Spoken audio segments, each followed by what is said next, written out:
Part 2. Raising Children. Chapter 7. Raising Children. Our increasingly globalized world is more interconnected with every passing day. Changes that occur on the other side of the world often have immediate effects on us locally in a variety of ways: social, economic, political, culture, linguistic, and even medical. Surprisingly, even with the large forces of global change at hand, it is the knowledge, ability, and compassion of parents who raise intelligent and moral children that have the biggest impact on the local and global world today. Learning the time-tested proper methods to raise children is a vital task for all parents. A child who is smart but weak will probably not be successful with their personal goals, just as a child who is strong but not smart will not succeed either. A child must usually triumph in both areas in order to be personally successful. In some families, parents have intelligent children, but parents simply do not know anything about how to raise them to be strong, savvy, independent, and moral. As a result, children are more likely to cause trouble for themselves and for others. Then the parents are puzzled over what went wrong with their parenting. In order for children to be smart, strong, and virtuous, parent must have available parenting resources, acquired knowledge, and adequate time to raise and teach their children how to be solid members of society. Since families interpret and implement their own parenting styles differently, there are essentially 4 types of families existing in the world today. 1. A family that has time but no knowledge. 2. A family that has knowledge but no time. 3. A family that has no knowledge nor time. 4. A family that has both knowledge and time. In the first 3 types of families, children receive very little moral training. Some children are born into wealthy families and have every material possession that they want, yet they can receive little parental supervision. That's group 2. These children have a high chance of becoming misled. Children raised by parents who have both knowledge and time generally receives continuous wisdom and moral training from their parents. Group 4. Even though they may not be wealthy, these children have the ability to develop into successful, wealthy, and moral adults. All parents should consider the following question before having a child: what qualities do we want our child to have? How can we successfully cultivate good habits in our children? In essence, children should have 3 supreme characteristics. 1. Purity, clean, clear, and complete. 2. Wisdom, having great understanding and judgment. 3. Compassion, desire to alleviate the suffering of others, mercy, tenderness, and heart. A child who possesses these qualities, or supreme characteristics, is open to receiving useful knowledge and copying righteous behavior from parents, relatives, role models, teachers, and mentors. Purity, wisdom, and compassion form a platform from which additional characteristics can develop. It is similar to rich and fertile soil that allows plants to develop healthily. We of course must decide for ourselves what characteristics we want to emphasize most in our children. After we consider the character traits that we want to develop in our children, the question becomes, how do I cultivate these traits in my children? Answer: through good habits. It's that simple. As we discussed earlier, habits are developed with repetitive thoughts, speech, and actions. These repetitive activities, in turn, influence our learned behavior and continue development throughout our whole life. If we allow children to repeatedly think, speak, and act unwholesomely, regardless of the scale, then they will become accustomed to behaving selfishly and uncontrollably while developing the bad habit of cultivating bad habits. Chances are that these children will age into individuals who are disinterested in being virtuous, successful, and responsible adults. However, if we teach our children to repeatedly engage in wholesome thought, speech, and activities, then they will become accustomed to doing the right thing until it becomes a habit. Thus, they will learn how to become successful individuals in the future. Generally, habits develop from the way we utilize the 4 requisites: clothing, food, shelter, and medicine. Here are 3 examples to illustrate this point. When we feed our children irregularly, they cry whenever they are hungry and not fed on time. They become easily irritated and scream when they need attention, developing a habit of using violence and aggression to get what they want. It is like we will be raising baby tigers. When we feed our children all the time, even when they're not hungry, they will become obese and dependent on the way food makes them feel. They will develop a habit of sluggishness and indolence. In this case, we will be raising baby pigs. When we feed our children on a schedule, they will develop a habit of punctuality and will become more likely to grow up to be healthy, strong, and easy to care for. In this case, we will be raising sages. To repeat, good and bad habits come from repetition of thinking, speaking, and acting. Parents can instill wholesomeness, intelligence, and compassion by teaching their children respect, discipline, and tolerance with regard to their use of the 4 requisites in their work and daily activities. If we want to raise our children to be wise, then we should first teach them respect. Respect is a sign of one's appreciation towards the true virtue or benefit of a person or object. Wisdom can be divided into worldly wisdom and inner wisdom. Worldly wisdom is wisdom or knowledge acquired through education. It is required to make a living.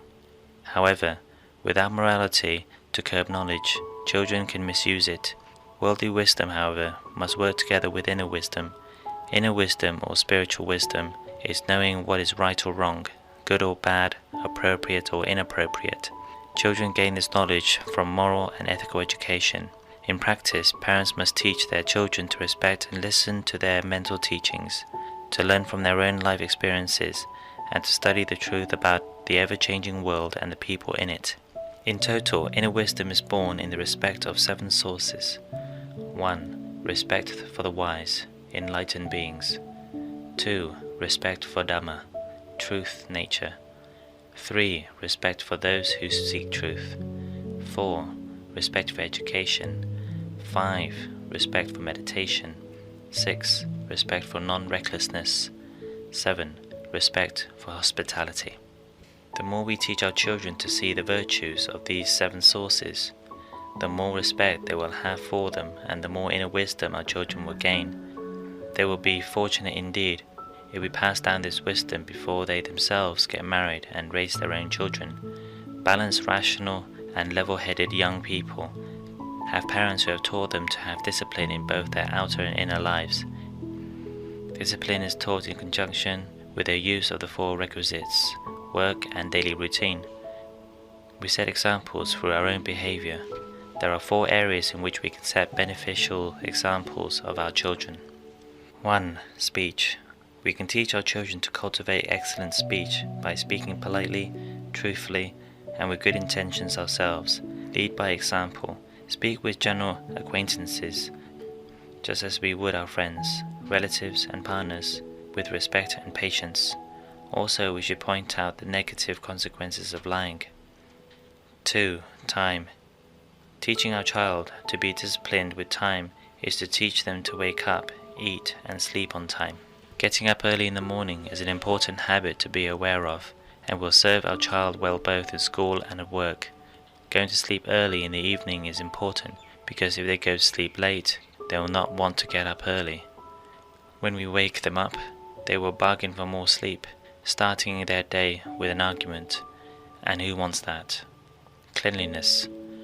For our own health, as well as social acceptability, we have to teach our children how to maintain cleanliness, bathing, hair care, dental care, and washing of hands.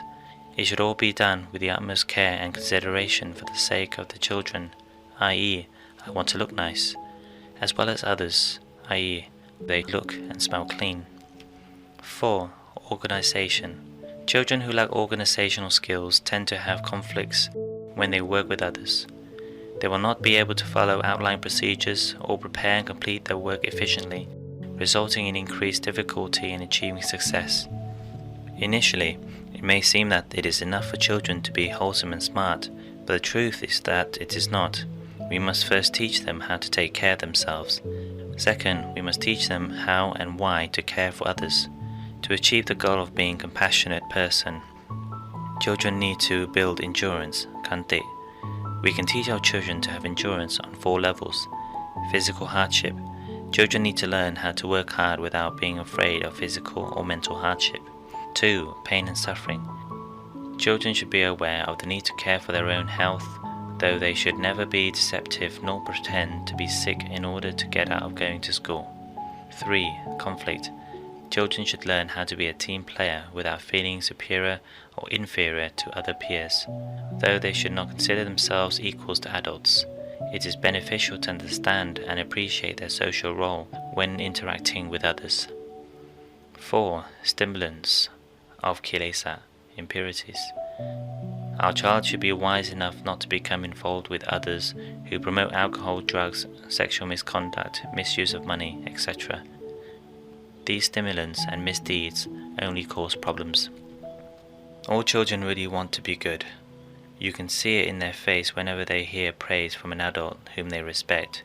This gives us more fuel to instill proper teachings.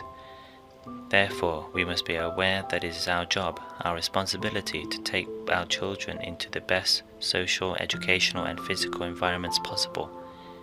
We must set examples for our children, help them find quality friendships, initially choosing great literature and music for them to read and listen to, and provide them with a first-rate education with responsible mentors who can guide them throughout their formative years.